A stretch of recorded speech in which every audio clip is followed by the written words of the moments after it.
Caríssimo irmão e irmã, que o Deus da esperança e da alegria encha a vossa vida de paz, de alegria e de esperança no Senhor. Que bom estarmos juntos neste sexto domingo do tempo comum para refletirmos um pouco sobre a palavra de Deus. A liturgia de hoje vai tratar sobre a questão da lepra nas Sagradas Escrituras, tanto como visto no Antigo Testamento quanto no Novo Testamento.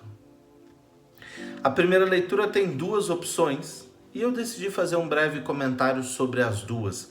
Vocês que vão participar da Eucaristia verão que será lida uma ou outra opção. A primeira opção é o texto de Levíticos 13, 1, 2, 44, 46, no qual Moisés nos fala sobre a lei da lepra, daquele que contrai a lepra, do homem ou da mulher leproso.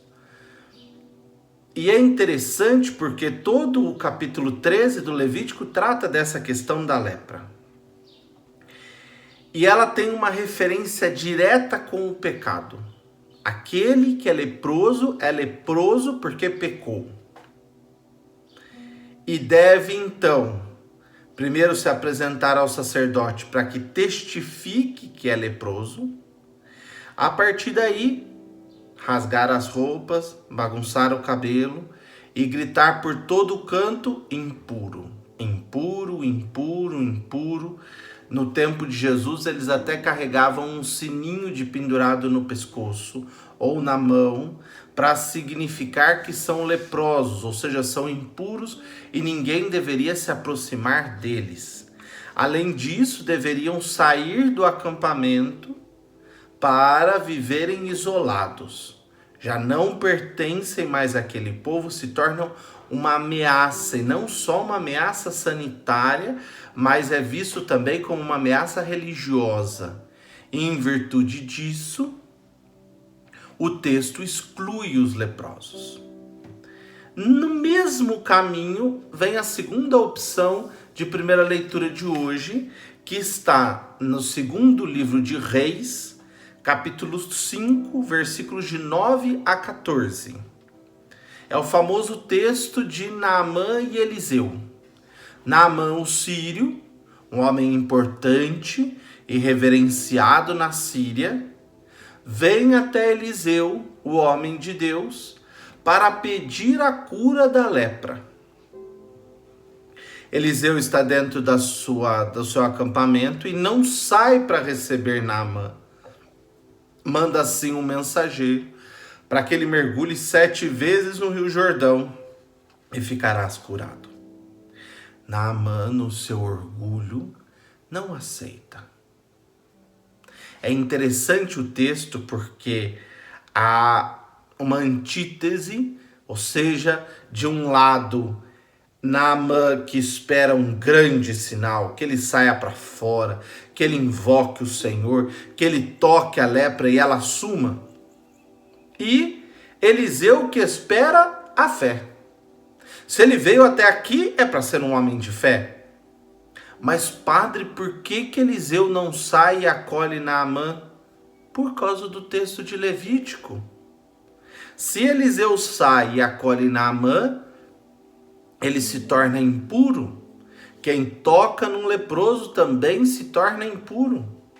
E ele não podia. Lembrem-se, é essa lei que vigorava. Por isso que Eliseu vai pedir a Naamã a fé. Seja um homem de fé. Saia daqui, mergulhe no Jordão e serás curado. Naamã não tem fé. Esse é o destaque do texto. Naamã não é um homem de fé. Ele foi lá porque ele ouviu falar que Eliseu podia fazer. E então ele volta para casa amargurado. Mas no caminho surgem homens de fé, os servos. Talvez não vislumbrados com as riquezas, porque não os tinham, com o poder, porque não os tinham. Tinham sim a função de carregar Naamã nas costas, muitas vezes, de fazer pequenos serviços. E por pouco que tinham, eles tinham uma confiança no Senhor. E chegam, são iluminados pelo Espírito de Deus. Por isso que Jesus vai dizer, né, eu te agradeço, Pai, porque revelastes essas coisas aos pequenos e escondestes aos sábios e entendidos. O que os servos dizem, meu Senhor, se fosse uma coisa difícil o Senhor faria. Mas como é uma coisa simples, nós já estamos aqui, por que não faz? Mas Damasco tem rios muito melhores. Mas, meu Senhor, nós aqui estamos. Então Naamã se rende à ação de Deus que se manifesta nos servos. Mergulha 7 vezes e é curado. Daqui nós pulamos para o evangelho de hoje, que dá para fazer uma soma muito bonita. Evangelho é o capítulo 1 de Marcos, ou seja, estamos lendo todo o capítulo 1 de Marcos, os versos de 40 a 45. O leproso se achega até Jesus e diz o seguinte: um leproso chegou perto de Jesus e de joelhos pediu: se queres, tens o poder de curar-me. Jesus, cheio de compaixão, estendeu a mão, tocou nele e disse: eu quero, fica curado. Ou seja, esse leproso com certeza ouviu falar do Senhor, ou esse leproso viu os sinais que Jesus realizou. E ele tem a coragem de se aproximar. Ele tem a coragem de se aproximar e dar o passo na direção do Senhor, se colocar diante dele e dizer: Senhor, se tu quiseres, tu podes me curar. Ou seja, a fé que o Naamã não tinha, este leproso tem. Naamã teve a coragem de se aproximar do homem de Deus, e esse leproso teve a coragem de se aproximar de Jesus, mesmo sendo leproso, mesmo tendo os sinais da lepra, mesmo sendo impuro. Jesus diz a ele: você pode ser curado, eu quero, fica curado. A fé, meus irmãos e irmãs, é muito mais do que uma cura física. É a certeza, é a garantia no nosso coração que este Senhor está conosco. Ela nos dá coragem, ela nos dá esperança, ela nos dá perseverança, ela nos dá decisão de caminhar. Por isso que Jesus vai dizer: não fique divulgando a todo mundo. Vai, se apresenta ao sacerdote, conforme a lei diz. Jesus falou que não ia tirar nenhuma parte da lei. Se apresenta ao sacerdote e oferece o sacrifício por aquilo que lhe aconteceu. Mas não divulgue a todo mundo. Mas não adianta. Ele divulga e Jesus não pode mais nem sair por aí, porque a fama dele se espalha muito. Mas por que ele conta? Ele conta porque também está cheio de júbilo, ele testemunha isso. Mas, padre, por que Jesus não quer que conte? Jesus não quer que conte para não vê-lo simplesmente como um curandeiro. A função de Jesus não é ser um curandeiro. A função de Jesus é convocar todos à fé. E aquele leproso era um homem de fé. Então é a essa fé que nós somos convidados, que nós somos convocados. Antes de gritar: filho de Davi, me cura, é preciso acreditar no filho de Davi. Se queres, Senhor, tu tens o poder de me curar. Eu quero, fica curado. Nós precisamos, meus irmãos e irmãs, cultivar em nós e naqueles que estão ao nosso redor, propagar essa grande proposta de fé que o Senhor nos apresenta. De sermos homens e mulheres que realmente confiam na sua presença, confiam na sua atuação e confiam que esse Senhor caminha ao nosso lado, caminha conosco, que Ele está conosco. Esse é o caminho de vida e de esperança que nós somos chamados na nossa liturgia de hoje e na nossa vida cristã.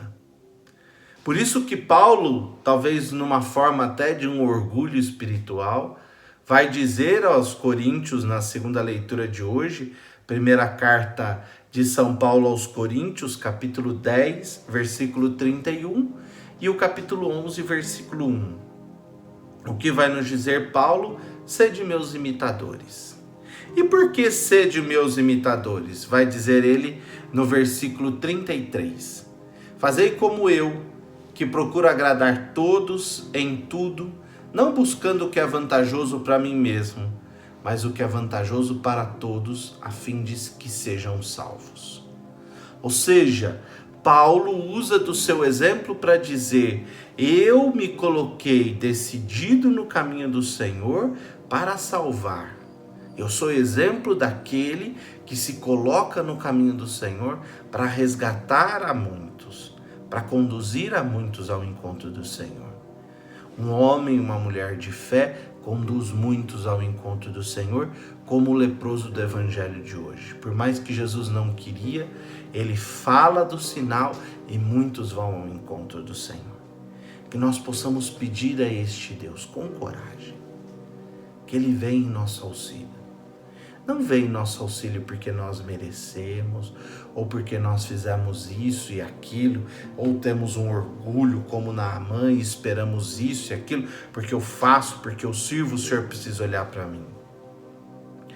Mas que nos acheguemos ao Senhor com o coração contrito e humilhado, confiante que Ele é o nosso Deus e que Ele está ao nosso lado para nos salvar, para nos resgatar a verdadeira vida e para nos conduzir ao encontro do Pai. Deus te abençoe, meu irmão e minha irmã. Tenha coragem. O Senhor está contigo. Coloque-se diante dele e peça a Ele a graça da fé, da perseverança, da cura e da confiança no Senhor. Fique com Deus. Deus te abençoe.